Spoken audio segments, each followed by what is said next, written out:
Bonsoir à tous. En raison de la sécheresse, les restrictions d'eau se durcissent dans le Jura. Les secteurs du Nord Jura, de la Seille, du plateau calcaire et de la Haute-Chaîne sont placés en alerte renforcée pour les particuliers et les collectivités. Les restrictions concernent l'arrosage des espaces verts et le remplissage des piscines, notamment dans les secteurs du plateau calcaire et de la Haute-Chaîne. Les entreprises et les exploitants agricoles sont aussi concernés et doivent réduire leur consommation d'eau. Des pompiers de Saône-et-Loire envoyés en renfort en Gironde. 16 pompiers du département sont sur place, ainsi que plusieurs soldats du feu venus de Côte-d'Or. L'incendie a détruit plus de 12 000 hectares. 44 000 personnes ont été évacuées. Un dispositif de sécurité spécial pour la représentation de la DJ Barbara Butch demain dans Lyon, une semaine après l'interruption de son concert à Grenoble par des militants pro-palestiniens et insoumis. Demain, à Saint-Martin-du-Tertre, des gendarmes, des policiers et une unité spécialisée de la police ferroviaire seront mobilisés en amont, ainsi qu'un dispositif de sécurité privé sur le site.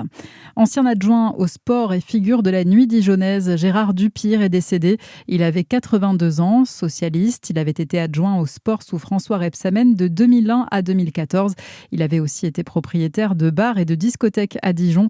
L'actuelle maire de Dijon, Nathalie Kunders, lui rend hommage et salue son engagement en faveur du sport, de la culture et de la jeunesse. Du monde sur les routes de Bourgogne-Franche-Comté avec ce nouveau week-end de départ en vacances.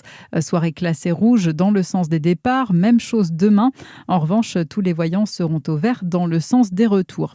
Des départs en voiture marqués par la hausse des prix des carburants, plus de 2 € le litre en moyenne, en cause la reprise des combats au Moyen-Orient. Et pour faire face à cette nouvelle hausse, le ministre de l'économie Roland Lescure annonce que le guichet d'aide grand rouleur restera ouvert jusqu'au 31 août. Des aides ciblées, c'est une bonne solution selon le président national Station Service et Énergie Nouvelle. Chez Mobiliance, c'est Francis Pousse. Dans la mesure où le budget de l'État est déficitaire, il est vrai que faire des remises généralisées aurait un coût extrêmement important pour les finances publiques.